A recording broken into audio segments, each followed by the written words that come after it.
Bien, alors camarades, pour être peut-être plus précis, le thème du flyer, c'était à la fois le combat qu'a mené Trotsky contre la montée du nazisme en Allemagne, mais aussi la question posée, quelles leçons en tirer aujourd'hui face à la marche à la guerre et à la montée de l'extrême droite. Et je vais essayer de combiner la réponse à ces deux questions. En commençant d'abord par deux réflexions. La première, nous accordons, notre courant politique, la 4e internationale, nous accordons une grande importance aux questions théoriques. Non pas comme quelque chose en soi, mais parce que la théorie, c'est la généralisation des expériences passées du mouvement ouvrier. C'est la réflexion sur ce qui est comparable et ce qui est différent d'une période à l'autre, et sur ce qu'il y a lieu de tirer par rapport aux tâches actuelles et à venir de l'expérience du passé. Et nous partageons le point de vue de, je ne sais qui est l'auteur de cet aphorisme qui dit que qui n'a pas de passé n'a pas d'avenir, et nous avons un avenir. Non seulement nous avons un avenir, mais nous voulons partager un avenir avec l'immense majorité du genre humain, cette majorité qui souffre, qui subit l'exploitation capitaliste, qui subit les guerres, les misères, les conséquences des dérèglements environnementaux et climatiques. Et parce que nous voulons partager cet avenir, nous devons tirer les leçons du passé, les y intégrer. Et puis il y a une deuxième réflexion préalable avant d'entrer dans le vif du sujet. On peut tirer les leçons d'un combat qui n'a pas abouti, dans le but de permettre au combat à venir d'aboutir. Et par conséquent, la publication de ces textes n'est évidemment pas de nourrir la conclusion que la défaite est inévitable, elle est au contraire de dire « voilà pourquoi il y a eu des défaites hier, et voilà pourquoi il faut se préparer pour obtenir des victoires demain ». Alors, ces textes, si vous les avez lus, sont des extraits. Trotsky a beaucoup écrit sur la question de la lutte contre le fascisme, et il a eu, je n'ose dire, l'avantage, ou l'inconvénient, enfin en tout cas de vivre durant cette période où le national-socialisme a monté en Allemagne, et il a été amené donc à réfléchir à ce que signifiait cette progression. Dans les textes que vous avez lus, je voudrais relever trois passages d'emblée pour situer ce qui est, à mon avis, la manière dont nous, militants marxistes, nous abordons cette question. Le premier de ces passages, c'est celui dans lequel Trotsky dit qu'il y a une contradiction entre le fascisme et la démocratie. Ça peut paraître évident, mais il faut préciser ce que ça veut dire. Il n'y a pas de contradiction du point de vue de la nature sociale de ces régimes. C'est le système capitaliste qui existe sous le fascisme, c'est le système capitaliste qui existe dans un régime démocratique. Donc, du point de vue de la nature sociale des régimes en place, il n'y a pas de différence. Et il y a pourtant une différence fondamentale, dit Trotsky, je partage ce point de vue. Il dit que ce sont deux systèmes différents qui s'appuient sur des combinaisons entre les classes sociales qui sont différentes.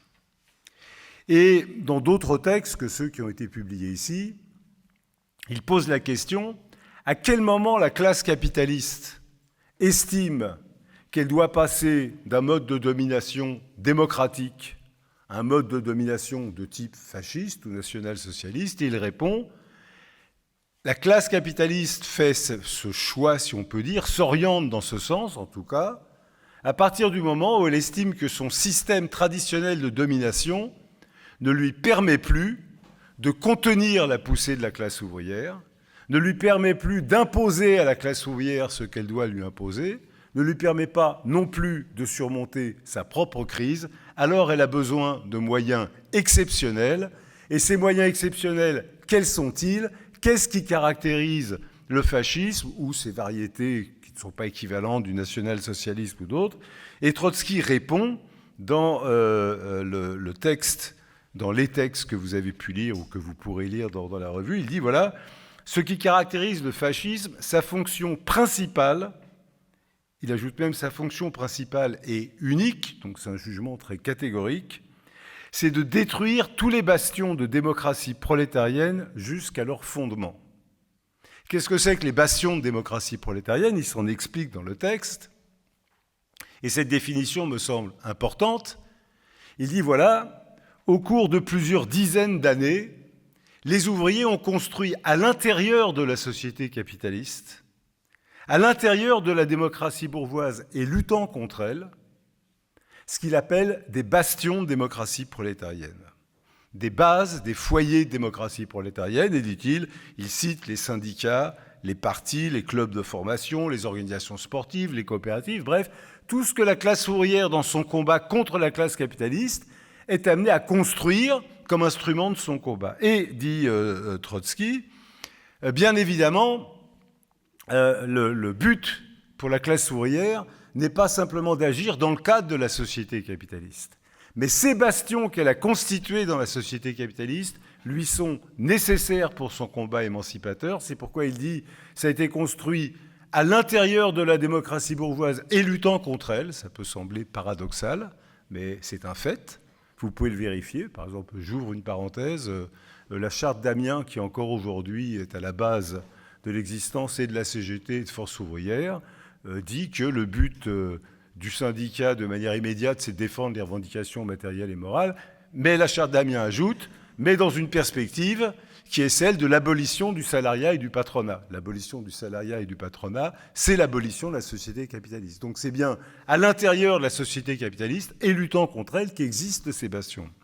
Or, dit Trotsky, ce qui caractérise le fascisme, et c'est ça qui le distingue de la démocratie bourgeoise, c'est que lui, pour pouvoir imposer la domination de classe, il emploie les moyens les plus radicaux, les plus extrêmes, pour détruire ces bastions de démocratie prolétarienne. Alors que dans un régime démocratique bourgeois, par définition, les syndicats, les partis, les libertés d'organisation, parfois plus, parfois moins, mais font partie, je dirais, du fonctionnement normal d'une démocratie bourgeoise.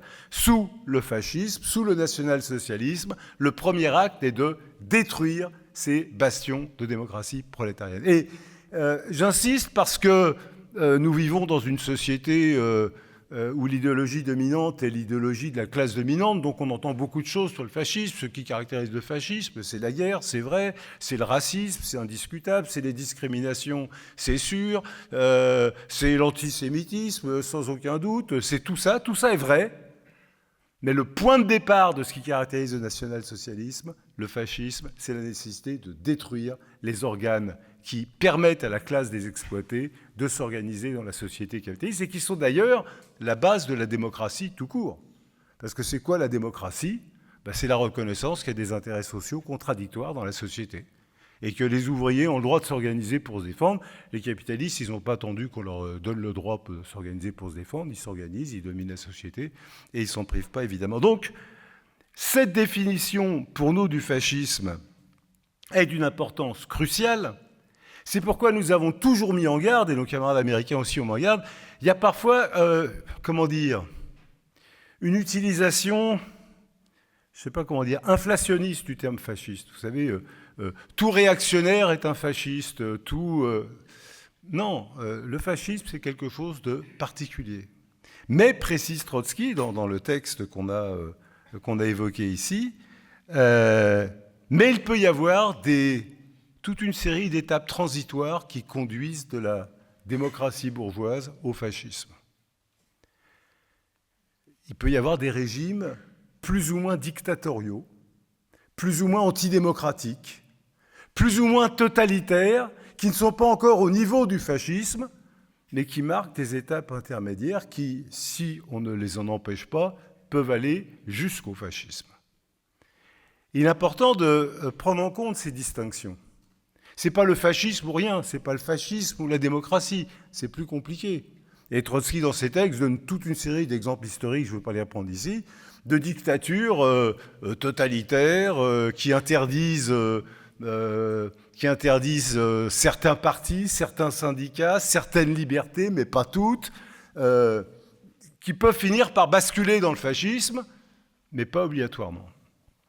Alors, est-ce que, à quel moment de cette évolution sommes-nous? Nous ne sommes évidemment pas dans un régime fasciste, sinon je crois que notre vendredi marxiste devrait se tenir dans des conditions autres, si tant est qu'il puisse se tenir. Nous ne sommes pas dans un régime de dictature totalitaire, mais nous sommes dans un régime qui connaît un moment de l'histoire, qui connaît indiscutablement une dérive dans une direction qui n'est pas la bonne. Et dans une dérive qui va dans un sens, je dirais, de plus en plus antidémocratique. Et qui justifie que les travailleurs, les jeunes, se posent la question jusqu'où ça va aller? Est-ce que ça va s'arrêter? Et aussi, comment faire pour empêcher que cela débouche sur la victoire du fascisme? Et ce sont des vraies questions auxquelles on doit, je crois, se confronter. Trotsky, d'ailleurs, dans un des textes qui vous est soumis, dit il peut y avoir une période déterminée, une transition entre le système démocratique et le fascisme. Alors, c'est de ce point de vue que je voudrais aborder la question, mais d'abord, du point de vue des institutions. Vous le savez, nous vivons dans un régime qui s'appelle la Ve République, qui organise les institutions de ce pays depuis 1958, donc c'est un vieux régime. Et j'ai tendance à considérer, mais je le soumets à la discussion, que nous vivons le crépuscule de la Ve République. La Ve République, qu'est-ce que c'est? C'est un régime très particulier. On trouve peu d'exemples comparables dans l'histoire, et notre courant, j'allais dire nous, mais aucun d'entre nous n'était actif politiquement en 1958, mais notre courant, quand ce régime s'est instauré, a cherché à le caractériser. Comme toujours, on caractérise un régime un peu par analogie avec d'autres situations. Donc nous avons dit la Ve République, je rappelle que la Ve République est née d'un coup d'État militaire. Il y avait avant un régime démocratique, parlementaire, bourgeois. Il y a eu un coup d'État des généraux qui ont porté au pouvoir De Gaulle, qui a balayé les institutions de la IVe République et instauré la Ve République. La Ve République, quand elle est apparue, nous l'avons caractérisée à la fois comme un régime bonapartiste, bâtard, inachevé et corporatiste. Et je vais expliquer ces termes. Bonapartiste parce que l'essence des institutions de la Ve République, et ça je crois que tout le monde le comprend bien, c'est qu'il y a à sa tête un chef d'État doté de l'essentiel des pouvoirs politiques. Même quand c'est Macron battu, marginalisé, il a encore le pouvoir de décréter l'état d'urgence avec l'article 16, il a encore le pouvoir de dissoudre l'Assemblée, il a encore le pouvoir de provoquer des élections générales, il a encore le pouvoir de refuser de publier les décrets qui découlent des lois qui ont été votées par l'Assemblée, il a le pouvoir de faire passer ou pas des ordonnances. Finalement, même affaibli, marginalisé, rejeté par tout le monde, il n'utilise pas ses pouvoirs aujourd'hui pour des raisons très politiques, mais je dirais il en a institutionnellement le pouvoir. C'est la Ve République, qui inclut d'ailleurs cette folie de l'élection du président de la République au suffrage universel, qui n'est rien d'autre que l'élection d'un roi sans couronne. Je veux dire, bien. Mais pourquoi bonapartisme bâtard? C'est lié à la question du corporatisme. Vous savez, le corporatisme, c'est le régime où les syndicats sont intégrés à l'État. Le fascisme est par essence corporatiste, mais il peut y avoir des régimes corporatistes pas fascistes. Le projet de De Gaulle était d'intégrer les syndicats à l'État. Il s'en est jamais caché. Même avant la guerre, c'était sa position. En 1946, il a fait un discours dans la belle ville de Bayeux où il a dit il faut un régime de type corporatiste. Il l'a écrit, ça lui a été refusé. C'est pour ça qu'il a quitté le pouvoir. Quand il est revenu en 1958, il a dit cette fois, c'est la bonne. Mais il s'est heurté à toute une série de contradictions. D'abord le fait qu'il avait une partie de son armée contre lui, ce qui est gênant quand vous êtes chef d'État, qu'il a été confronté à la fois, je dirais, à la guerre révolutionnaire du peuple algérien, d'un autre côté, à une espèce de guerre civile avec les partisans de l'Algérie française. Donc ça lui faisait beaucoup de questions à régler en même temps, ce qui fait que la question de l'intégration des syndicats n'était pas si simple. Et puis que même contre l'aile d'extrême droite qui faisait le coup d'État dans l'armée, il avait besoin de pouvoir s'appuyer un petit peu sur le mouvement ouvrier. Ce qui fait qu'il n'a pas pu aller jusqu'au bout du corporatisme. Et quand ensuite on surgit la grève générale des mineurs en 1963, puis ensuite 1968, chaque fois qu'il a essayé de faire une réforme dans le sens du corporatisme, par exemple son référendum de 1969, il a été mis en échec. Donc il y a des aspects corporatistes dans la Ve République, mais inachevés. Hein, la fameuse anecdote, je la rappelle pour les camarades qui ne la connaissent pas, parce qu'elle est drôle, mais elle dit beaucoup de choses. En 1959, quand De Gaulle prend le pouvoir, le dirigeant de ce qui s'appelle Force ouvrière s'appelait... comment s'appelait-il déjà ? Non, pas du tout Bergeron. Bottereau. Ça commence par un B, mais c'est la génération d'avant. Et comme le Parti socialiste avait honteusement soutenu le retour de Gaulle au pouvoir, De Gaulle s'est dit, comme les dirigeants de FO, ils sont socialos comme les autres, je vais peut-être pouvoir me les mettre dans la poche. Et donc, il a fait venir Bottereau et il a dit, je vous propose de rentrer dans mon gouvernement. Ça, c'est le corporatisme. Quand le chef du syndicat devient ministre du gouvernement, bon... Et Bottereau lui a répondu, mon général, vous avez vos paroissiens, j'ai les miens. Ça dit beaucoup de choses. Ça voulait dire que tout réformiste et social-démocrate qu'il était, il considérait qu'il devait s'occuper de ses syndiqués et qu'il n'était pas là pour gérer l'État. Donc, il y a eu toutes ces résistances qui se sont posées. Et la résistance de la classe ouvrière a fait que ce bonapartisme bâtard, qui n'a jamais réussi à aller jusqu'au bout, qui n'a jamais réussi à intégrer les syndicats jusqu'au bout, il faut bien reconnaître qu'aujourd'hui, il est à l'agonie. On vit aujourd'hui une crise, on est dans les derniers jours de 2025, qui a comme origine un mouvement de millions de grévistes et de manifestants en 2023. Ça fait 30 mois. Ils ont fait passer formellement leur réforme des retraites, qui n'est quand même pas un truc extraordinaire. Depuis 30 mois, la mise en œuvre ou non de l'application de la réforme des retraites devient un obstacle à toute mise en œuvre d'une politique de n'importe quel gouvernement. Je ne suis pas d'accord avec beaucoup de choses de ce que dit Sophie Binet, on aura peut-être l'occasion d'en parler, mais elle a dit une chose fort juste dans son discours devant un congrès syndical il y a quelques semaines. Elle a dit, rendez-vous compte, en l'espace de, combien a-t-elle dit, 30 mois, c'est ça je crois, 30 mois, on a fait tomber 5 gouvernements. Ah, c'est vrai que ce n'est pas habituel dans la Ve République. Et le « on a fait tomber », ce n'est pas la CGT. Je veux dire, la classe ouvrière, en refusant la réforme des retraites, est à l'origine de cette succession de gouvernements qui chutent.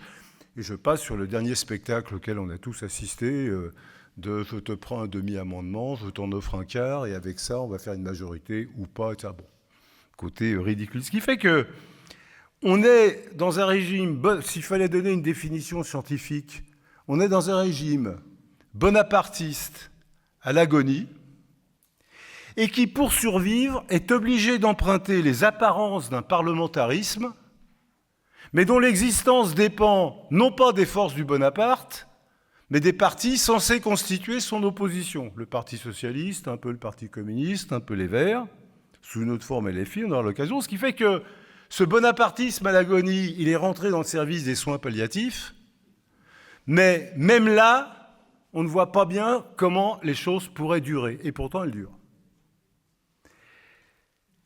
C'est une contradiction totale. Dans un régime de type bonapartiste, on n'assiste pas à ce maquignonnage auquel on assiste depuis maintenant des semaines et des semaines sur on va t'aider, on va pas t'aider. Écoutez, quel travailleur normalement constitué serait capable de résumer ce qui s'est passé ces dernières semaines à l'Assemblée nationale? Personne. Alors la droite dit c'est un budget socialiste. LFI dit c'est un budget réactionnaire. Les socialistes disent c'est pas un budget socialiste, mais on est content de l'avoir imposé. Les macronistes disent on l'a voté, mais il nous plaît pas. Compliqué, camarades. Alors nous, on sait que ce budget, c'est grosso modo le même que celui que Bayrou a essayé de faire passer il y a déjà 1 an et demi, et qui, grosso modo, à 3 retouches près, est un budget anti-ouvrier. On sait, on l'explique toutes les semaines dans la Tribune des travailleurs, et on le démontre, et je crois que beaucoup de travailleurs en sont convaincus. Mais vous comprenez bien qu'on ne peut pas faire survivre un régime bonapartiste avec une apparence de parlementarisme sur des détails, d'autant plus que plus personne n'en veut de cette Ve République. Pas seulement dans la classe ouvrière. Le capital financier n'en veut plus. C'est pas un détail le fait que le MEDEF, qui représente les patrons, a dit « nous, on n'ira pas à la conférence sociale qu'organise le gouvernement. On n'ira pas. Ça ne nous convient pas. » Et pourquoi on n'ira pas ? Parce qu'il y a une radicalisation vers la droite. Un secteur grandissant de la classe capitaliste dit le système par lequel on négocie avec le syndicat, on essaye d'arriver à des réformes ensemble, etc., ça ne marche plus. Nous, on exige maintenant qu'on tape. On exige qu'on taille dans les retraites, qu'on taille dans la Sécu, qu'on taille dans les droits ouvriers et qu'on y aille franchement. C'est d'ailleurs lié à une radicalisation vers la droite. Vous savez, le national-socialisme en Allemagne n'est pas arrivé d'un coup. Hein. Tiens, par exemple, il y a un parti qui s'appelle le Parti social-démocrate allemand, puissant parti, qui pensait que le meilleur rempart contre la venue au pouvoir de Hitler, c'était de soutenir le chancelier, qui n'était pas national-socialiste, qui était, disons, démocrate chrétien très à droite, une espèce de mélange entre Retailleau, Ciotti et un peu de Wauquiez, quoi, vous voyez, bon. Et le Parti social-démocrate pensait qu'en soutenant ce chancelier, Brüning, on allait faire rempart à Hitler. Bon, ils ont soutenu Brüning jusqu'au moment où Brüning a ouvert la porte à Hitler. Hein. Or, aujourd'hui, vous avez une radicalisation vers la droite. Retailleau, aujourd'hui, ne parle plus comme il parlait il y a 6 mois. Sans parler de Sarkozy, qui a eu 2 révélations en prison, d'après ce que j'ai appris. Il a appris à faire la prière, d'une part, et d'autre part, il a découvert que le Rassemblement national était fréquentable. Oui, mais enfin, c'est un signe, hein. C'était pas sa trajectoire politique. Jusqu'à là, elle a dit finalement, le Rassemblement national, moi je refuse de dire que c'est des gens pas fréquentables. Donc, tout ça indique un glissement vers la droite. Hein, une droite de plus en plus à droite. Et en fait, parce que la classe capitaliste et ses représentants exigent un pouvoir fort. Fort, il y en a marre de négocier avec les syndicats. Il y en a marre de dire qu'il faut à tout prix préserver la sécurité sociale. On veut, pour assurer notre compétitivité par rapport aux capitalistes étrangers, on veut payer moins de charges. Enfin, vous entendez ça à la radio, à la télé, tous les jours, comme moi. Et comme on veut payer moins de charges, la Sécu de 45, c'est un luxe qu'on pouvait s'offrir naguère, on ne peut plus aujourd'hui, il faut la liquider. C'est ça la radicalisation vers la droite. Et puis les syndicats ont trop de droits. Et puis les fonctionnaires ont trop de droits. Il faut précariser beaucoup plus le travail. Enfin, vous connaissez tous ces discours, qui ne sont pas seulement des discours, qui sont une politique. Donc, il y a un secteur de la bourgeoisie qui exige un pouvoir fort, et ce pouvoir fort exige de dépasser le cadre de la Ve République telle qu'elle est. Pour eux aussi, la Ve République, ça doit céder la place à autre chose. Alors quoi, ils ne sont pas tous d'accord là-dessus. Mais ça s'oriente vers, il faut un pouvoir fort pour la classe capitaliste. Et dans ce développement qui est une espèce de... J'hésite à dire fascisation parce que ça peut donner l'idée que c'est un processus, vous voyez, graduel qui conduit au fascisme. C'est pas ce que je veux dire. Mais disons dans ce processus qui va de plus en plus loin à droite et qui peut déboucher sur le fascisme. Dans ce processus, la classe capitaliste et ses représentants vont utiliser tous les moyens classiques qu'ils utilisent toujours dans ces cas-là. Par exemple, le communautarisme et le racisme. Indispensable. Vous voulez faire taire les différences de classe. Vous voulez faire disparaître la différence entre les ouvriers et les patrons. Il faut pour cela substituer une autre division. Par exemple, la division entre les blancs et les noirs, les bronzés ou les pas bronzés, les Français ou les immigrés. Et plus vous appuyez là-dessus, plus vous détournez l'attention, je dirais, des travailleurs pour dire l'ennemi, c'est le travailleur sans papier qui vient prendre ton travail. Bon, alors, les capitalistes qui développent cette propagande savent eux-mêmes qu'elle est totalement mensongère. D'abord parce que si les immigrés viennent chez nous, comme on dit, c'est parce qu'ils en ont besoin. Hein. c'est parce qu'ils les font venir, et depuis des générations, pour les exploiter, parce qu'un immigré sans papier, c'est plus facile à exploiter qu'un travailleur avec des papiers et des droits. Bon, c'est basique, tout le monde le sait, eux-mêmes le savent. Pas un seul d'entre eux ne croit à la démagogie sur l'immigré qui vient manger le pain des Français. Mais ils savent que politiquement, c'est utile. C'est utile de faire croire que l'ennemi est là, et non pas là-haut. Ça, c'est utile. Ils vont utiliser le communautarisme, que chacun rentre bien dans sa petite boîte. Les musulmans avec les musulmans, les juifs avec les juifs, les catholiques avec les catholiques, et que chacun soit bien dans sa communauté et soit convaincu que ses intérêts sont totalement contradictoires avec ceux des autres communautés.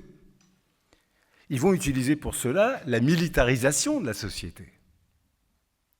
Non seulement la menace, mais le spectacle de la barbarie. Gaza est extrêmement utile pour la classe capitaliste. Parce que c'est une manière de dire, voyez jusqu'où on est prêt à aller. Et par conséquent, si les peuples se dressent contre nous, on n'hésitera pas, comme à Gaza. Et on en profitera pour dire que Netanyahou est un type tout à fait respectable, qu'il est fréquentable. Hein. Bien sûr, on va utiliser la guerre. Et tout ce processus est encouragé par quelqu'un qui joue un très grand rôle, qui s'appelle Trump. Et qui n'est pas seulement le président le plus réactionnaire des États-Unis, mais qui joue également un grand rôle dans la marche vers l'extrême droite dans le monde entier. Qu'est-ce qu'il vient de déclarer, Trump? Il a fait une déclaration il y a quelques jours sur la nouvelle stratégie des États-Unis. Il a dit « l'Europe est sur le déclin. Il y a trop d'immigrés, il y a trop de droits démocratiques, il y a trop d'obstacles, alors que l'objectif devrait être, tenez-vous bien, de restaurer la suprématie américaine. » Notre rôle, à nous, en France, devrait être d'aider à restaurer la suprématie américaine. Il a dit, rendez-vous compte, d'ici quelques dizaines d'années, les pays membres de l'OTAN auront une population majoritairement non européenne. Est-ce qu'ils vont percevoir leur place dans le monde ou leur alliance avec les États-Unis de la même manière que ceux d'avant? Hein, je résume, là c'est la théorie du grand remplacement. Les Français de souche, on ne sait pas bien d'ailleurs où et quand la souche commence. Et bon. Enfin bref, les Français de souche vont être d'ici quelques années remplacés par des Français pas de souche. Vont-ils vraiment avoir conscience de leur place dans le monde et de la nécessité de l'alliance avec les États-Unis? C'est-à-dire que ça devient une question non pas politique, non pas sociale, mais en quelque sorte ethnique. Bon, ça joue un rôle, ça. Hein. Et ça joue un rôle, et pour autant, la classe capitaliste hésite à aller jusqu'à la guerre civile. Elle hésite parce que de la guerre civile, elle ne sait pas ce qui peut surgir. Mais pour comprendre la question de la marche à l'extrême droitisation, on est obligé d'intégrer la question de la guerre tout court. Nous avons tenu en mars dernier une conférence internationale où nous avons dit que, contrairement à ce qui se dit, disons, dans l'opinion publique officielle, il n'y a pas des guerres, il y a une guerre. Et que finalement, toutes les guerres qui semblent extrêmement différentes, la guerre entre l'Ukraine et la Russie, c'est-à-dire en réalité entre la Russie et l'OTAN, mais aussi la guerre, bien évidemment, en Palestine, et la guerre au Soudan, et la guerre au Congo, et malheureusement, on pourrait faire une très longue liste, ramènent à une racine commune. Et cette racine commune, c'est que la classe capitaliste, pour les besoins de son profit, s'arroge le droit de piller là où il est nécessaire de piller, ou d'encourager à des confrontations qui appellent l'économie d'armement là où c'est nécessaire. C'est un besoin de la classe capitaliste dans sa crise de décomposition que de favoriser la guerre. Vous avez vu qu'il y a en ce moment des négociations entre guillemets sur l'Ukraine, qui se tiennent d'ailleurs bizarrement entre les États-Unis et les Ukrainiens, comme si Trump était le porte-parole de Poutine, ce qu'il est peut-être d'ailleurs. Et dans le Wall Street Journal, j'ai relevé que le chancelier allemand a annoncé que peut-être l'Ukraine pourrait céder une partie de son territoire et qu'ensuite, ça permettra à Trump, tenez-vous bien, d'utiliser les actifs russes pour sortir la Russie de l'isolement, c'est-à-dire piller l'économie russe, exploiter les terres rares et créer une zone économique libre en Ukraine, c'est-à-dire une zone où les capitalistes pourront venir piller toutes les richesses de l'Ukraine. C'est ça le contenu de la guerre. Des millions de morts russes, des millions de morts ukrainiens, pour permettre à l'impérialisme le plus puissant de piller et la Russie et l'Ukraine. Dans un congrès que nous avons tenu de la section française de la 4e internationale il y a quelques mois, un rapport a été présenté que vous pouvez vous procurer dans une petite brochure qui revient sur une question qu'il faut bien comprendre. Si l'économie d'armement se développe aujourd'hui, ce n'est pas parce qu'il y a la menace de guerre. L'économie d'armement se développe aujourd'hui comme un besoin du capitalisme en crise de trouver un débouché parasitaire, artificiel, une commande obligée par l'État qui se prépare à la guerre. Et parce qu'il y a besoin de cette militarisation de l'économie, il y a ensuite besoin d'écouler la marchandise. Et comme il y a besoin d'écouler la marchandise, cela pousse, je dirais presque mécaniquement, à l'extension des guerres. Et comme il y a extension des guerres, cela pousse à l'extension de l'économie de guerre, c'est-à-dire que c'est un cycle qui se nourrit lui-même. Et je ne sais pas si vous l'avez remarqué comme moi, mais dans les tout derniers jours, on assiste à un déferlement de propagande guerrière dingue, réellement dingue. Hein. On a publié dans la Tribune des Travailleurs la déclaration de ce fou furieux là, de chef d'état-major français qui a dit il faut que les Français se préparent à sacrifier leurs enfants. Bon, ça a choqué tout le monde, mais c'était délibéré, hein, c'était pas un glissement de langage. Et là, hier, un type qui s'appelle Mark Rutte, qui est le secrétaire général de l'OTAN, a fait une longue déclaration, dont on publiera des extraits dans le prochain numéro du journal, où il a dit « Nous devons nous préparer à une guerre d'une ampleur comparable à celle qu'ont connue nos grands-parents ou nos arrière-grands-parents. » D'accord ? Donc, on ne va pas faire de dessin. Et il dit « Les dépenses et la production d'équipements de défense des pays alliés doivent augmenter rapidement. Nos forces armées doivent disposer de ce dont elles ont besoin. Comment Poutine peut-il poursuivre sa guerre contre l'Ukraine ?» Alors là, j'avoue que j'étais stupéfait de la réponse. Est-ce que quelqu'un connaît la réponse ? Comment Poutine peut-il poursuivre sa guerre contre l'Ukraine ? Dominique est un spécialiste. Même pas toi. Bon, tant pis, je vous donne la réponse. Comment Poutine peut-il poursuivre sa guerre contre l'Ukraine ? La réponse est simple, la Chine.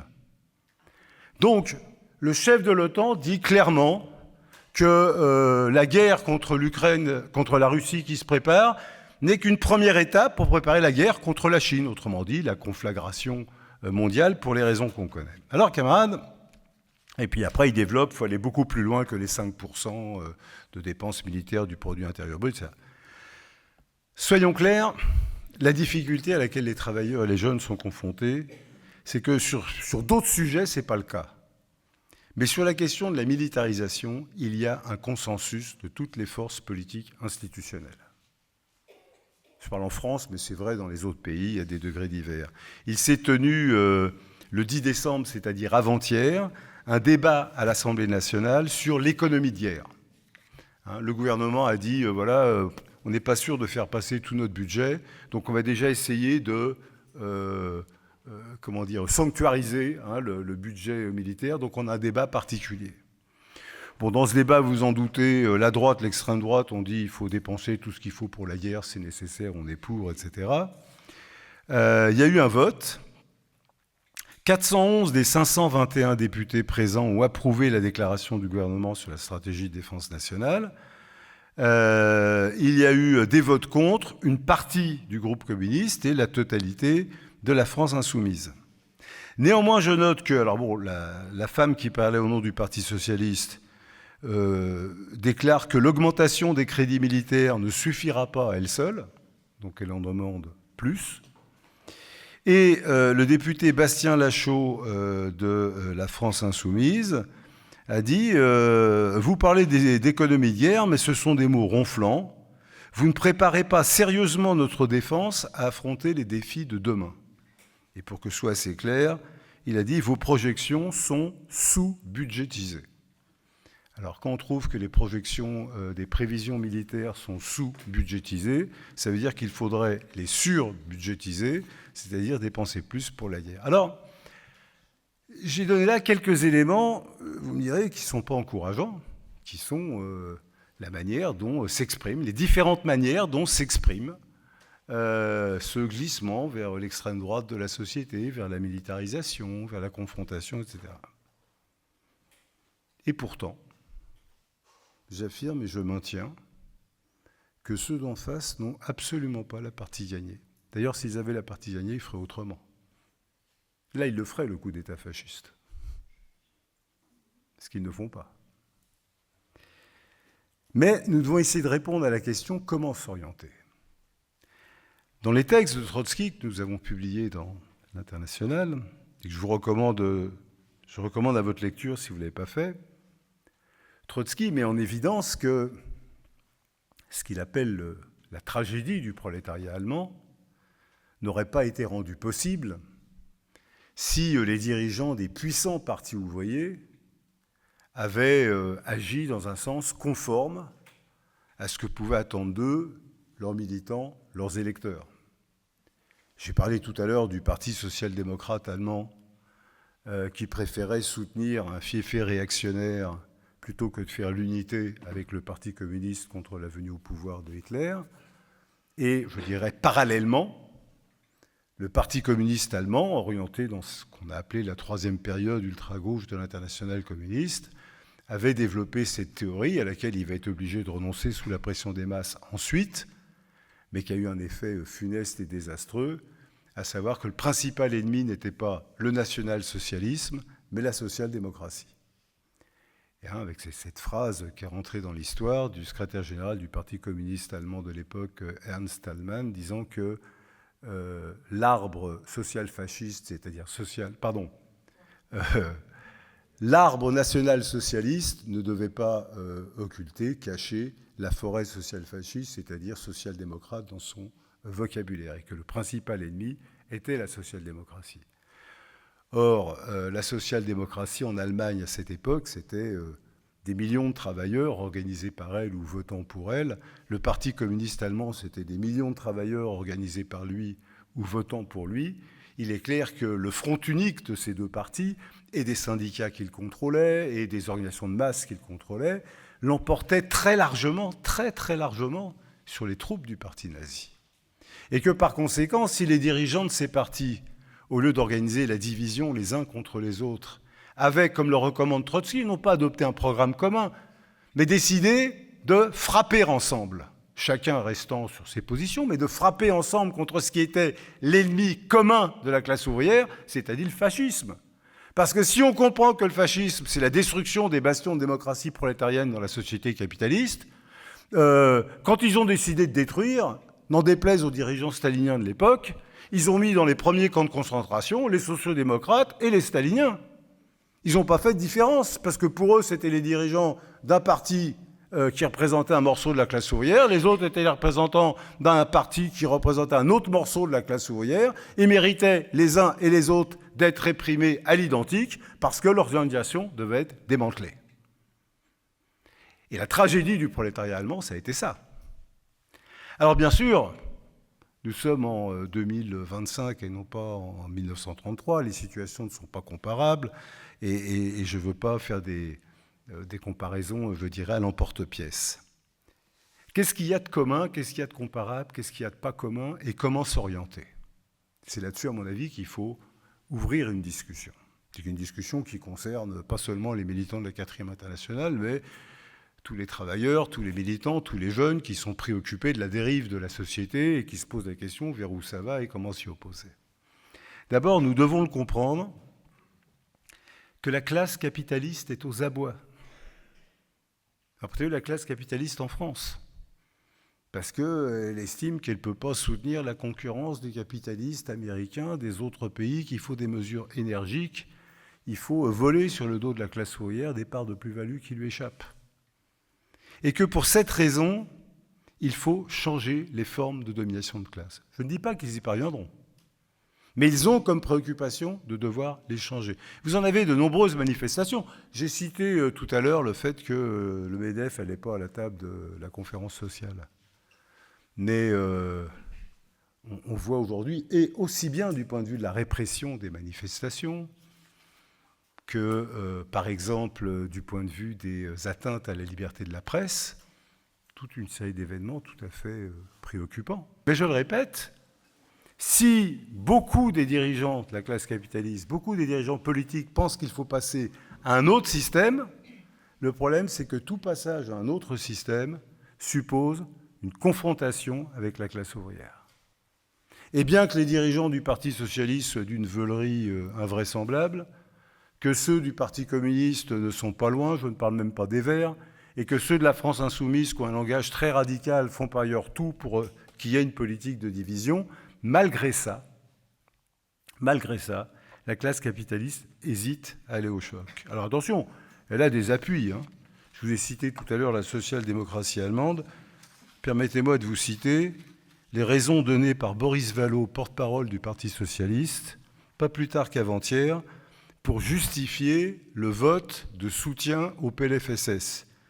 Il a dit, voilà, notre préoccupation, c'est défendre la possibilité du débat parlementaire, vous parlez d'un débat parlementaire, plutôt que d'abandonner la démocratie à ses ennemis mortels du Rassemblement national. Donc c'est clair, il y a d'un côté le Rassemblement national, en face, tous les autres. Et donc tous ceux qui ne sont pas au Rassemblement national doivent se donner la main contre le Rassemblement national.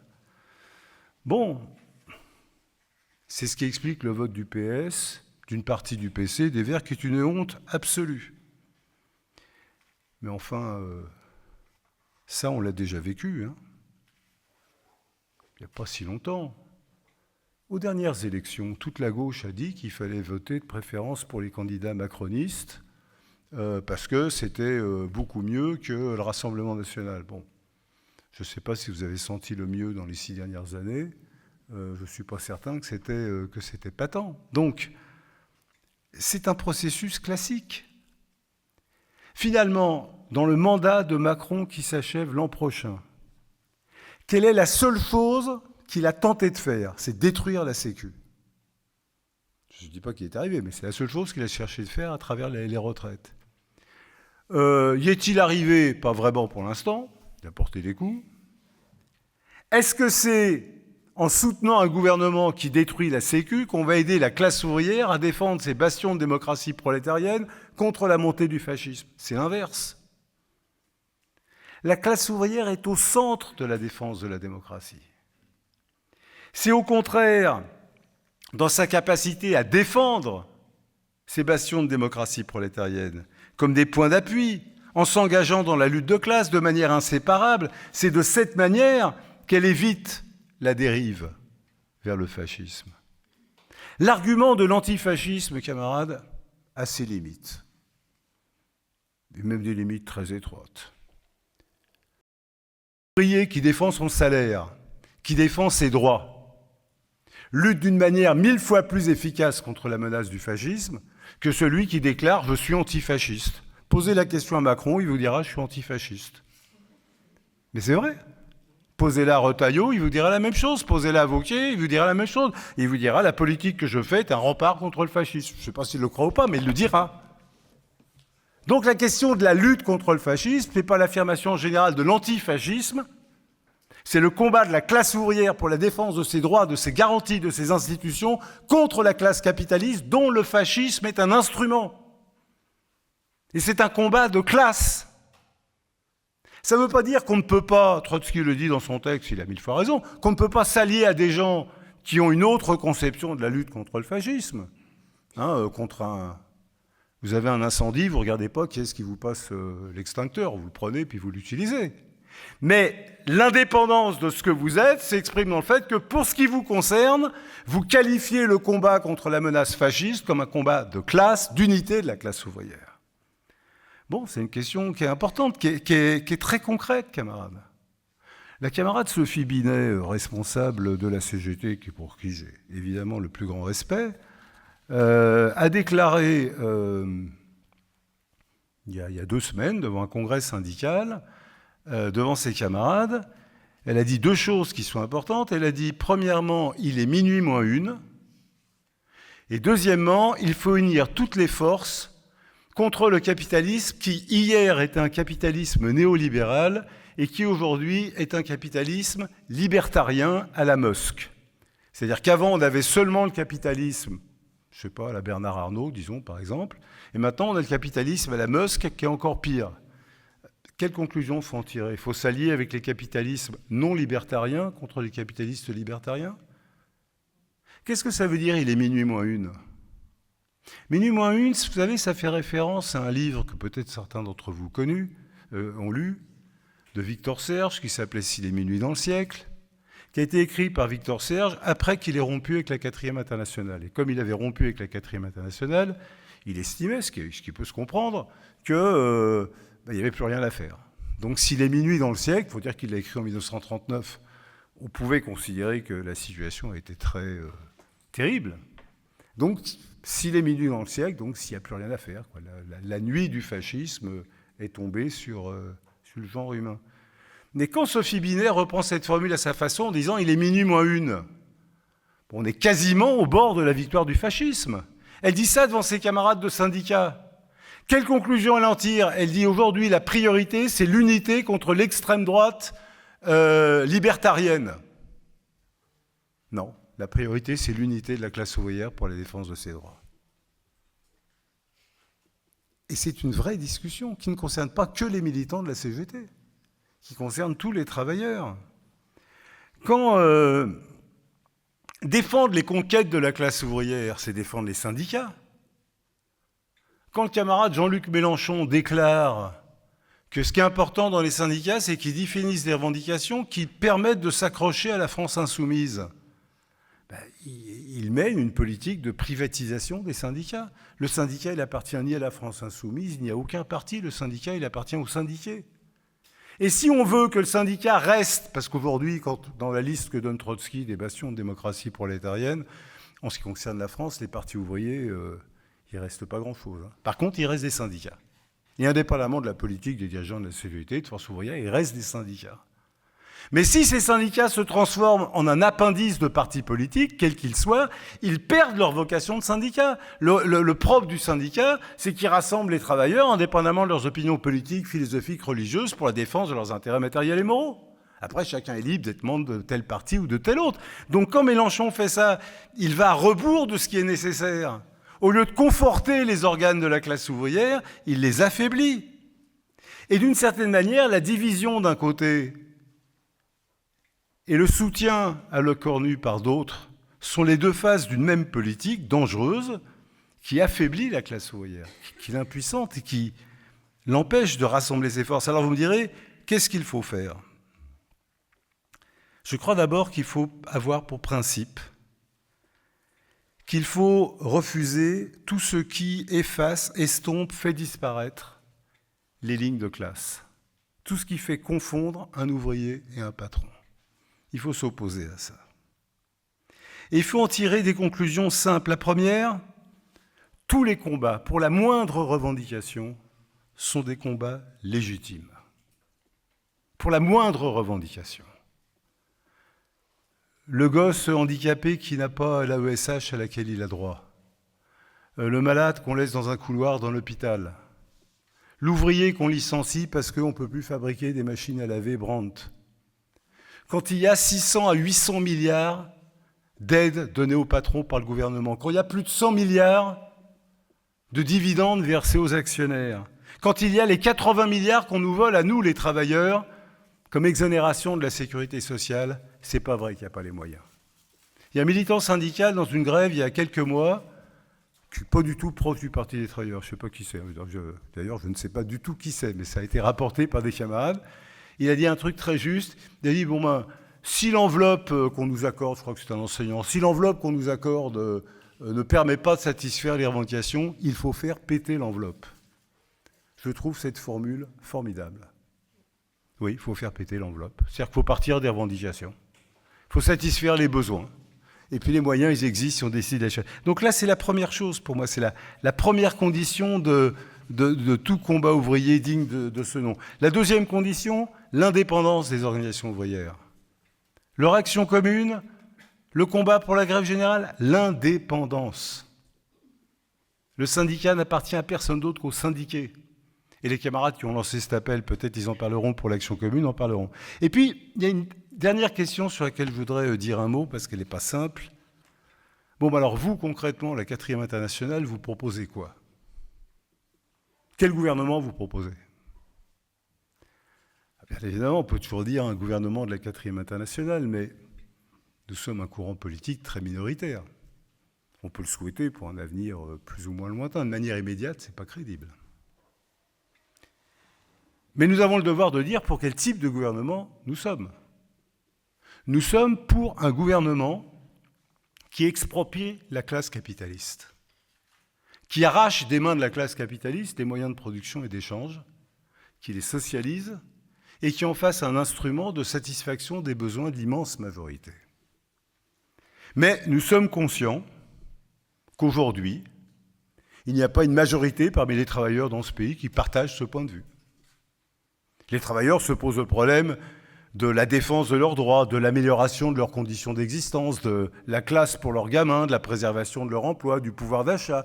Ils se posent le problème de la défense de la démocratie contre une société qui va à la dérive. C'est la raison pour laquelle nous ne méconnaissons pas ça. Nous savons bien qu'aujourd'hui, la classe ouvrière est dans une situation défensive.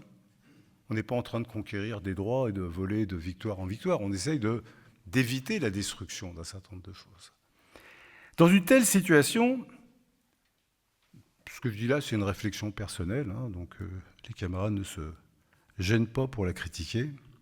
Moi, je crois que dans une telle situation, les révolutionnaires que nous sommes ne doivent pas hésiter à s'adresser avec une certaine audace à la masse des travailleurs qui, par définition, ne se considèrent pas comme partisans de la Révolution ou de la 4e internationale.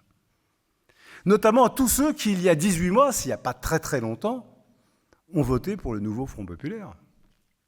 Parce que c'est vrai qu'il y a eu des millions et des millions de travailleurs et de jeunes qui ont voté pour les partis du nouveau Front populaire avec certaines espérances. Et moi, je crois qu'on devrait apprendre un certain type de langage, de dire voilà ce que nous sommes comme 4e internationale, voilà ce que nous voulons comme type de gouvernement et comme expropriation du capital. Mais nous nous adressons à vous, travailleurs et jeunes, qui avez voté pour le nouveau Front populaire, parce que vous voulez bloquer la marche à l'extrême droite, parce que vous voulez empêcher le déferlement du racisme, parce que vous voulez empêcher le déferlement contre les immigrés, parce que vous voulez défendre la sécu, les services publics, vos droits. Et à vous tous, travailleurs et jeunes, nous vous disons la chose suivante. Puisque vous avez voté pour ces partis du nouveau Front populaire, puisque vous leur avez donné votre confiance, vous êtes en droit d'exiger de vos partis qu'ils rompent avec Macron et le Cornu. Et qu'ils rompent aussi avec le consensus qui existe aujourd'hui sur les budgets de guerre faramineux. Vous êtes en droit d'exiger de ces partis à qui vous avez donné votre confiance de s'engager sur un programme de lutte pour la démocratie, sans aller si loin que le socialisme, mais par exemple pour l'abolition du Sénat, et une seule assemblée représentative, dotée des pouvoirs législatifs et exécutifs. Une assemblée élue à la proportionnelle intégrale, un homme une voix, une femme une voix, je corrige la formule démocratique traditionnelle. Une proportionnelle intégrale dans une assemblée qui prendra les mesures les plus élémentaires, celle d'abrogation de la contre-réforme des retraites de 2023, d'un retour à la sécurité sociale de 1945 et d'un plan de développement de l'emploi et des postes de travail répondant aux besoins de la société. Si vous, travailleurs qui avez voté pour le nouveau Front populaire, exigez cela de vos partis, et si vous arrivez à leur imposer, de réaliser, malgré toute la politique de division, l'unité de leur rang sur cette base, et d'agir concrètement dans cette direction, alors nous, militants de la 4e internationale, conscients du caractère minoritaire de nos positions, bien qu'en désaccord avec ces partis, nous vous soutiendrons.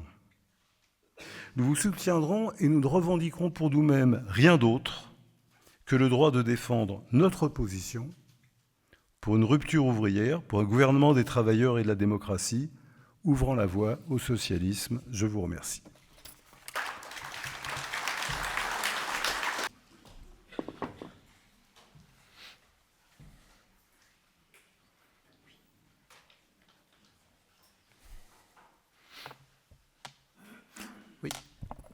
Bonjour. Donc ça a été dit, si nous voulons combattre le fascisme, il faut défendre nos revendications pied à pied. Et sous cet angle, la jeunesse n'est pas en reste, elle a beaucoup de revendications. Ainsi, les militants trotskistes de la Fédération des jeunes révolutionnaires 4e internationale ont été à l'initiative le 29 novembre dernier d'une rencontre nationale qui a réuni 55 jeunes de 18 départements sur la base d'un appel intitulé « En France 2025, les étudiants ont faim », qui a recueilli environ 4500 signatures. Un nouvel appel est surgi de cette rencontre qui s'intitule « Nous voulons étudier, vivre, nous construire ». Cet appel se prononce pour une manifestation unie de la jeunesse sur ses revendications et avec toutes les organisations. Donc il y a en quelque sorte deux parties dans cette formulation. Déjà, combattre sur les revendications.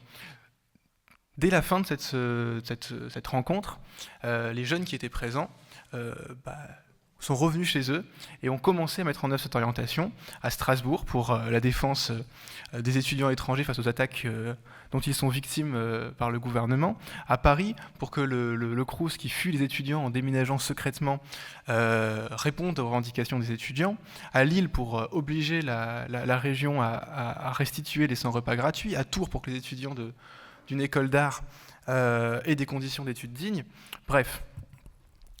Et parfois, ces bagarres mènent à l'unité, des fragments d'unité avec telle ou telle organisation. Mais au niveau national, nous avons envoyé un mot à toutes les organisations de jeunesse pour leur demander ce qu'ils pensaient de cet appel et sur la perspective d'une manifestation unie. À ce jour, ils n'ont pas répondu. Et ça pose une deuxième question. Je ne sais pas si vous avez vu, mais en Allemagne, ces dernières semaines, il y a une mobilisation de milliers et de milliers de jeunes, de lycéens, d'étudiants, contre le service militaire que le gouvernement allemand veut imposer. Il se trouve qu'en France, le gouvernement veut imposer un service similaire qu'il a intitulé un service national volontaire. Alors volontaire, mais en même temps, ils veulent 5000 jeunes cette année et ils en veulent 50 000 d'ici 2035. Donc en quelque sorte, il y a des moyens de pression pour qu'il y ait de plus en plus de jeunes qui rejoignent ce service national volontaire. Alors d'abord, il y a des avantages matériel. Ce service national, il est payé 800 € par mois. Il offre le permis de conduire. Il y a des réductions sur les lignes de TGV. Donc pour des jeunes à qui on prive le droit d'étudier, à qui on prive les conditions les plus dignes d'existence, évidemment, ça peut être, même si ce ne sont pas des farouches partisans de la militarisation, une perspective. Par ailleurs, la facilité d'accès à ce service national, elle est folle. En effet, il y a eu vous avez fait, certains d'entre vous, une journée défense et citoyenneté, je crois, la JAPD. Bon, ça ne correspond pas à les anagrammes, mais c'est pas grave. Dans tous les cas, elle va changer de nom, puisque elle va s'appeler maintenant Journée de mobilisation. Donc elle sera évidemment obligatoire. Et donc durant cette journée de mobilisation, il y aura un volant plus spécifiquement militaire et vous aurez un formulaire à la fin pour savoir est-ce que oui ou non vous voulez participer à ce service national. Donc c'est très simple, vous répondez oui ou vous répondez non. Et si vous voulez faire partie de ce service national, c'est extrêmement simple. Par ailleurs, si vous loupez le coche dans cette journée de mobilisation, vous auriez une nouvelle application qui s'appelle Défense Plus, qui s'appellera Défense Plus, qui mettra en lien directement les jeunes avec l'armée. Et où vous pourrez de la même manière dire bonjour, je veux participer au service national. Bien. Par ailleurs, une autre chose, c'est qu'une fois que vous êtes dans ce service national, quand vous avez fini le service national, vous êtes automatiquement mis dans la réserve. Donc c'est la militarisation vraiment générale et de la jeunesse et de la société que, c'est un pas de plus vers ça que le gouvernement organise. Alors la question qui se pose, c'est pourquoi en Allemagne il y a cette mobilisation de milliers et de milliers, pourquoi en France ce n'est pas le cas ? Eh bien, je pense que c'est un lien avec ce que j'ai indiqué tout à l'heure, parce que les organisations, notamment les principales organisations de jeunesse, ne s'orientent pas vers l'unité à tous les niveaux pour bloquer ce plan de militarisation. Daniel citait tout à l'heure Mélenchon, et notamment sur la charte d'Amiens. Il est intervenu à un meeting à Charleville-Mézières, où il intervient sur une autre question. Il parle de Mandon, donc le fameux général d'armée, et il dit, bon, alors Mandon a dit, il faut sacrifier il faut ne pas avoir peur de sacrifier nos enfants pour la guerre. Et Mélenchon dit, oui, il a dit ça, mais on s'est mal compris. Notre critique, elle visait pas ça particulièrement, elle visait le fait que c'était Mandon qui le disait, que c'était pas son rôle en tant que chef des armées, que ça aurait dû être à Macron de le dire. Bon, donc ça veut dire qu'en fait, la formule « nous allons sacrifier nos enfants », ça lui pose pas de problème. Bon, évidemment, ça, on est contre, on ne peut pas être d'accord avec cette orientation. Donc nous disons, nous ne voulons pas de la guerre, nous ne voulons pas de la militarisation, nous voulons des cours, nous voulons des bourses, nous voulons des plats au restaurant universitaire, nous voulons des places dans les résidences Crous, nous voulons étudier, vivre, nous construire, c'est le titre de cet appel, et pour cela, nous avons une méthode, l'organisation pour le combat. Voilà, je vous remercie.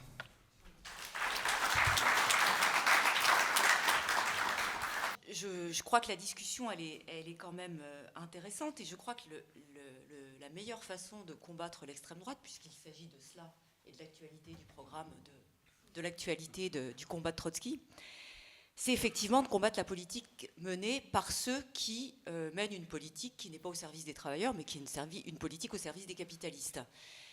Et c'est vrai sur le plan de la lutte de classe, hein, ça a été dit par les camarades qui m'ont précédé.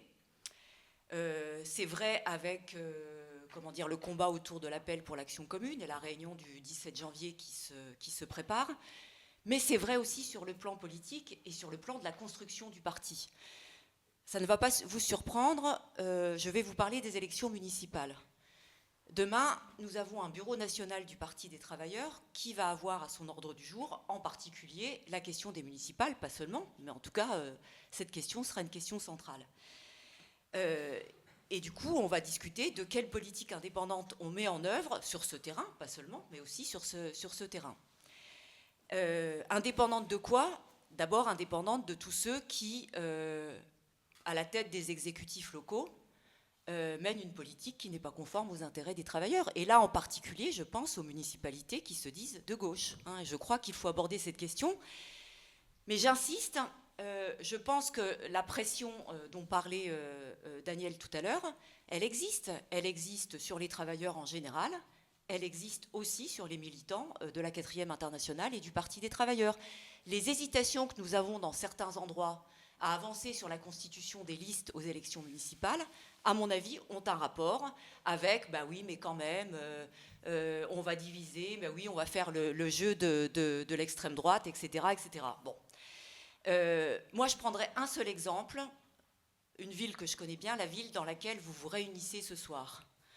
Montreuil, c'est 12 ans de politique d'une municipalité de gauche. Et alors, quand je dis de gauche, toute la gauche réunie. Hein. Le maire est au Parti communiste, c'est l'un des dirigeants d'ailleurs du Parti communiste, mais avec LFI, avec le PS, avec les Verts, avec Génération, j'en oublie certainement, mais enfin, toute la gauche réunie est aux manettes de cette ville depuis maintenant 12 ans. Bon, je ne vais pas dire que tout est à mettre à la poubelle. Hein. Il y a des choses qui ont été faites qui correspondent grosso modo aux intérêts des travailleurs de Montreuil. Mais enfin, c'est quand même une politique de privatisation depuis 12 ans.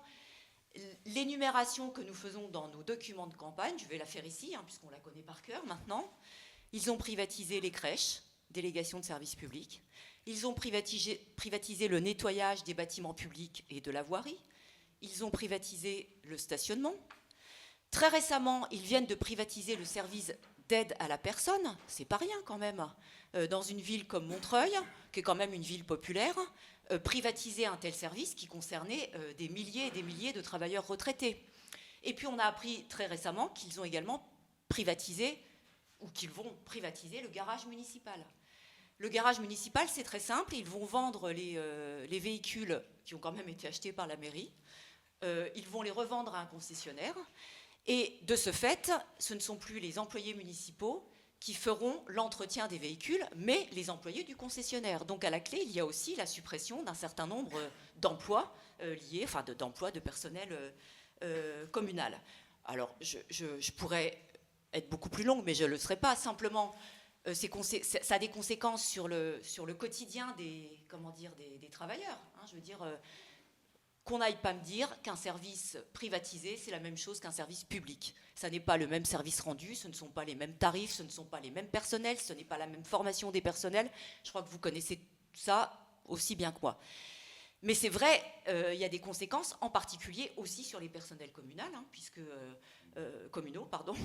puisqu'ils sont de plus en plus précarisés. Et par ailleurs, il y a eu une mobilisation très récemment des agents techniques des crèches, vous savez, ceux qui s'occupent des repas, du nettoyage des crèches, du linge, qui exigent qu'on leur verse une prime que le maire leur refuse, pour la bonne raison qu'ils ne seraient pas suffisamment au contact des enfants, puisqu'il faut 50% du temps au contact des enfants.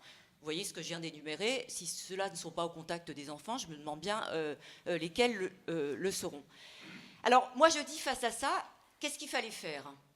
Ne rien dire, ne pas expliquer quelle est cette politique, ne pas présenter de liste face à cette municipalité. À partir du moment où on a tiré ce bilan, qui est un bilan qui, quand même, n'est pas très favorable aux travailleurs, il me semble que la seule solution, c'était effectivement de s'engager dans une liste. Et j'insiste, je pense que tous les camarades devraient réfléchir à cette question. Si on veut construire un parti indépendant, le Parti des travailleurs, la 4e internationale, on ne peut pas faire l'impasse sur ces questions. Et c'est pour moi le meilleur moyen de combattre l'extrême droite. Il y a une tradition dans ce pays qui est une tradition de division. Il n'y a pas que dans ce pays, mais enfin il y a une tradition de division, et notamment de division entre les syndicats. Ça peut vous sembler bizarre. Quand il y a une grève dans un service quelconque, dans une usine, etc., c'est naturellement, les travailleurs se tournent vers les syndicats, quels qu'ils soient, ceux qui sont là, la CGT, FO, la CFDT, SUD, bref, FSU, peu importe. Puis en général, ils essayent de faire en sorte que tout le monde se réunisse autour d'une plateforme commune de revendications, etc.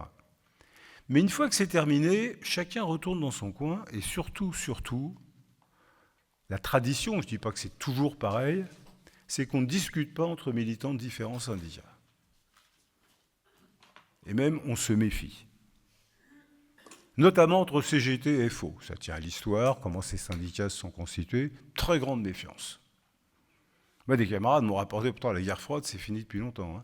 Des camarades m'ont rapporté récemment des militants de la CGT qui disent, tiens, j'ai discuté avec un gars de FO, j'ai été surpris, il avait un point de vue assez proche du mien, et l'inverse. Et l'inverse. Or, si vous n'avez pas une tradition d'échange, je ne veux pas dire que tout le monde est d'accord, mais une tradition d'échange, de confrontation, de discussion fraternelle entre militants qui appartiennent à différents syndicats, c'est un obstacle à l'unité. Et depuis qu'a été lancé ce mouvement qui maintenant regroupe 2500 militants de toute appartenance syndicale, moi, je vois beaucoup de camarades qui nous rapportent des éléments de discussion en disant « Bon, le gars de FO a découvert que celui de la CGT, finalement, avait un point de vue assez proche du sien, ou l'inverse. » Et on commençait à prendre l'habitude de discuter ensemble. Et discuter de quoi ? Pas de la pluie et du beau temps. De discuter de comment on organise la bagarre sur la revendication. Et on sait bien que quand il y a l'unité, les conditions de la bagarre sont beaucoup plus favorables. Alors disons-le clairement, c'est bien que Force ouvrière condamne le PLFSS. Ils le font prudemment, mais ils le condamnent. Il est un peu étonnant que le communiqué de la CGT dise du bien du PLFSS.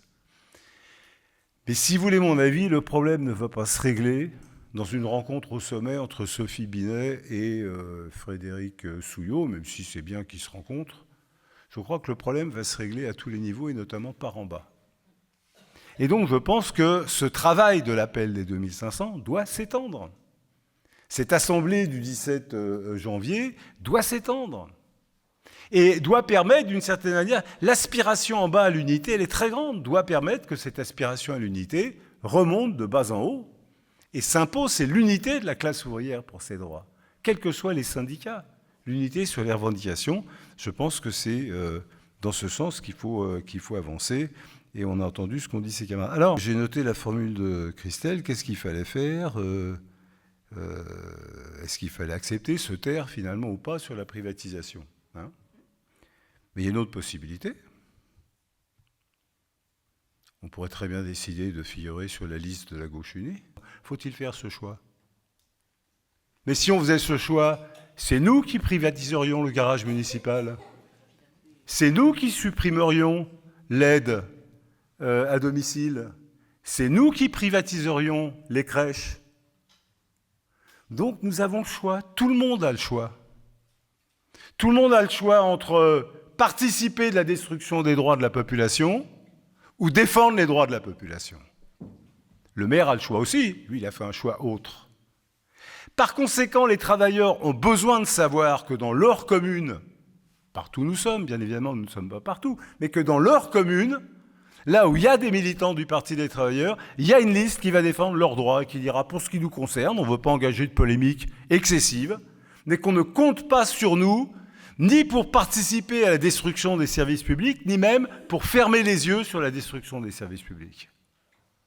Parce que ce qui nous importe, ce n'est pas l'apparence, camarades. Dans une grande ville comme Montreuil, qui n'est pas la ville la plus pauvre de Seine-Saint-Denis, mais la Seine-Saint-Denis est en général un département plutôt pauvre, camarades, il y a des cités à l'abandon, totalement à l'abandon. Il y a des cités désertées par les services publics. Les phénomènes de trafic de drogue, c'est pas qu'à Marseille. Hein. Les points de deal qu'on peut répertorier sur une carte, c'est à Montreuil aussi, comme dans toutes nos banlieues. Qu'est-ce qu'on fait? On laisse faire. Qu'est-ce qu'on fait? On ignore. On participe à la belle représentation politique municipale ou pied à pied avec nos petits tracts dans les boîtes aux lettres. Elle ne l'a pas dit, Christelle, mais c'est intéressant. Hier, on avait notre assemblée du PT.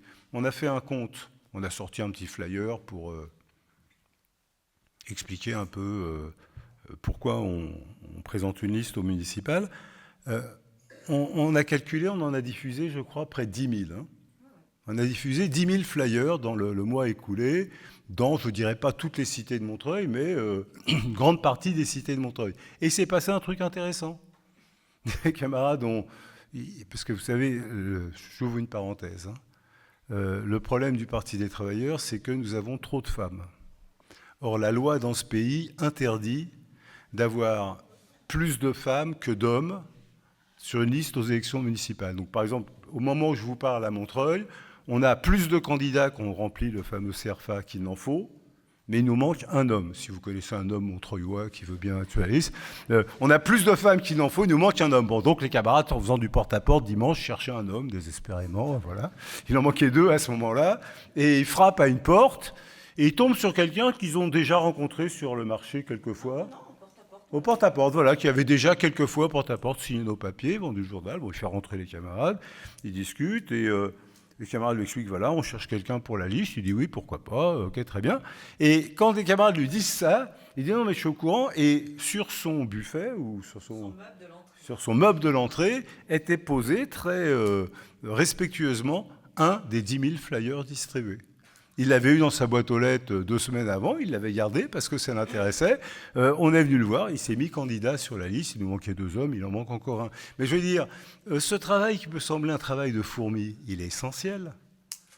Parce que ce qui est écrit dans ce flyer, il ouvre une perspective. Il dit aux travailleurs, vous n'êtes pas seuls, il y a un parti qui défend vos droits.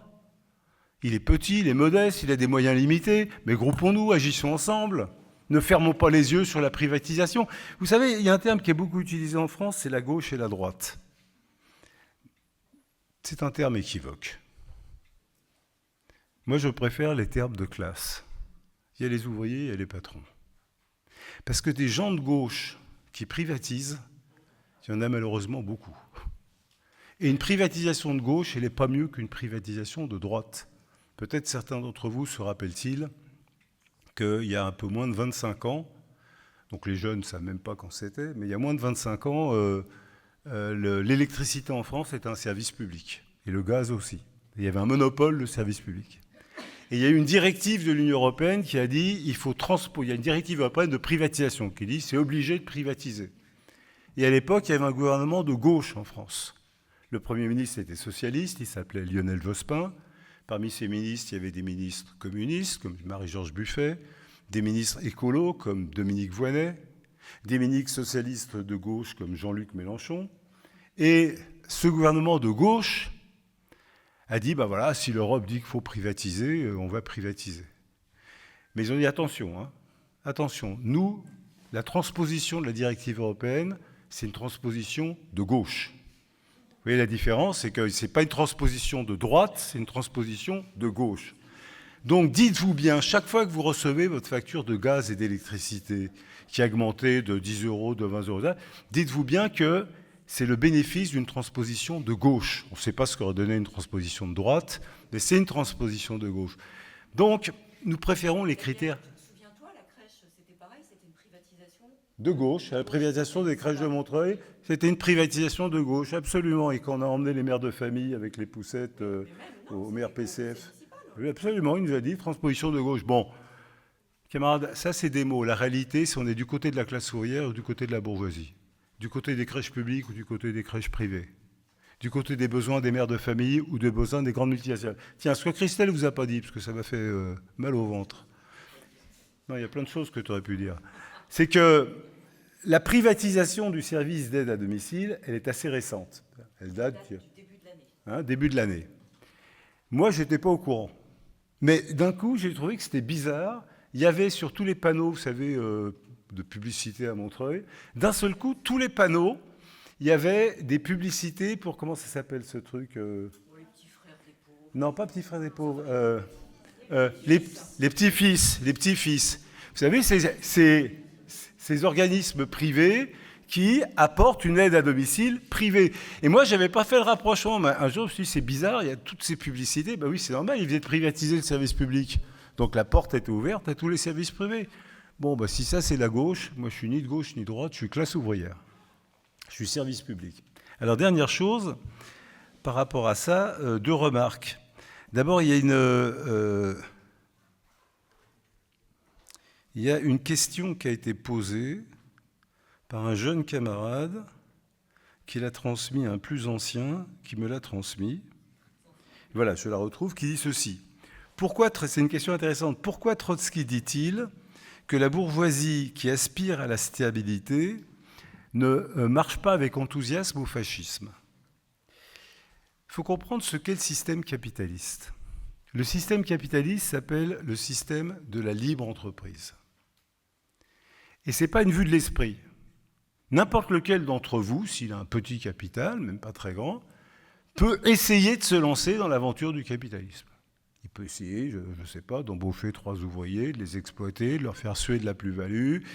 Oui, mais enfin, il y a des millions de gens qui essayent tous les ans. Hein. C'est le propre du capitalisme. C'est la libre entreprise. Je suis un capitaliste, je fais le choix de retirer mon capital de telle branche de l'économie pour l'investir dans une autre branche. C'est mon choix, c'est ma liberté. Ce n'est pas une vue de l'esprit. Le capitalisme repose sur le fait que chaque capitaliste peut se fixer l'objectif d'écrabouiller tous les autres. Des fois, ils y arrivent, des fois, ils n'y arrivent pas. Au bout du compte, il y a évidemment plus de perdants que de gagnants, mais c'est la loi du genre. Donc, ça exige une certaine liberté d'action. Quand se met en place un régime fasciste, il impose des choses, bien sûr, à la classe ouvrière, des choses horribles, on en a parlé tout à l'heure, des camps de concentration, il interdit les syndicats, les libertés, tout ça. Mais il impose aussi des choses à la classe capitaliste. Par exemple, il lui impose de produire des canons. Et tous les capitalistes n'ont pas envie de produire des canons. Puis il y en a qui pensent même qu'ils feraient plus de profit à faire autre chose. Par exemple, il va leur imposer d'appliquer les directives de l'État et non pas de se lancer dans l'initiative telle qu'ils veulent. Il va falloir financer l'État, parce que qui dit fascisme, dit guerre, dit appareil d'État monstrueux, dit armée de millions d'hommes, dit police de millions d'hommes, gardien de prison de millions d'hommes.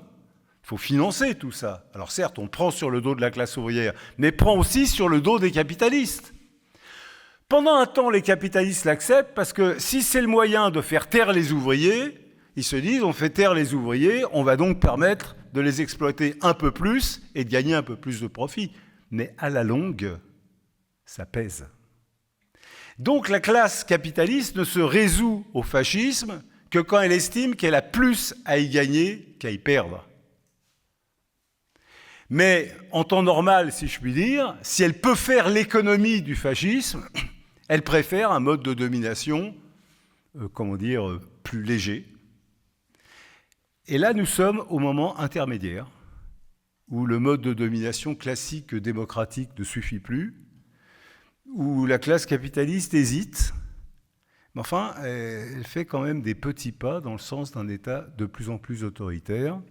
Il n'y a qu'à voir, par exemple, le fait qu'ils ont quand même voté hier 8 milliards de plus sur le budget de la guerre et autant de moins ou plus, moins encore pour l'école, les hôpitaux, etc. Donc il y a une logique à ça. Hein. Dernière chose, André pose la question du bateau vénézuélien. C'est évidemment, c'est pas un détail. Hein. On a bien compris la logique de Trump. Bon, le problème n'est pas de savoir ce qu'on pense du régime de Maduro. Bon, il y a un homme politique en France qui a été amoureux fou de Maduro durant un certain nombre d'années. Bon, c'est son problème. Maduro est une espèce d'aventurier, petit bourgeois,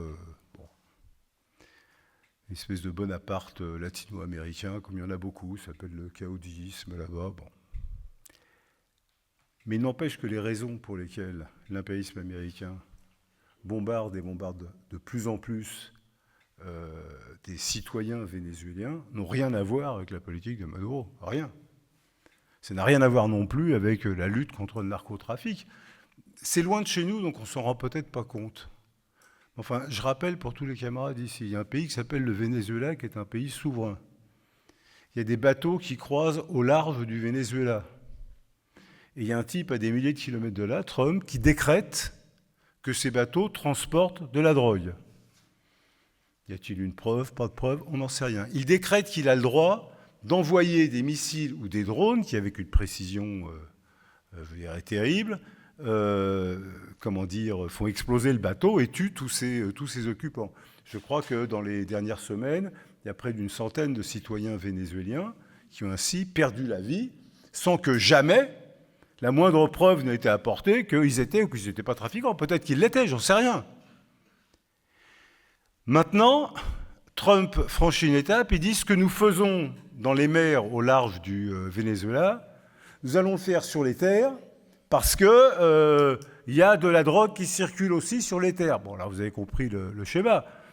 Si Trump envoie des missiles ou des drones sur le Venezuela, ça s'appelle une agression militaire. Je veux dire, après, il va dire ce que Poutine fait en Ukraine, c'est scandaleux, mais lui s'arroge le droit de faire exactement la même chose au Venezuela. L'étape suivante, c'est la guerre.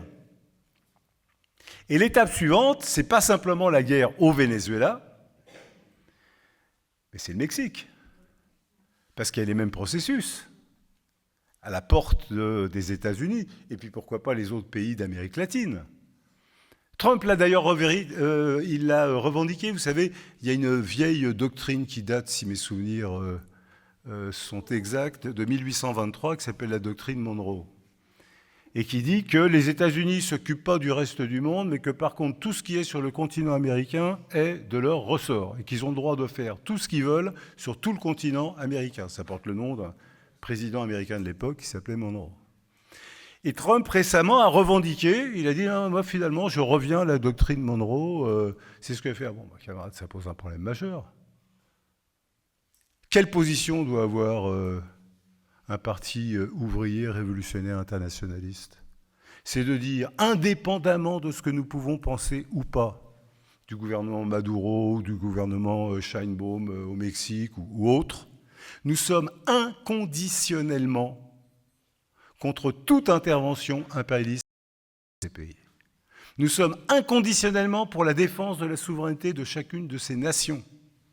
Et nous sommes inconditionnellement pour la mobilisation dans l'unité contre ces interventions impérialistes qui, aujourd'hui, concernent le Venezuela, demain le Mexique, après-demain la France, pourquoi pas, et tous les peuples du monde.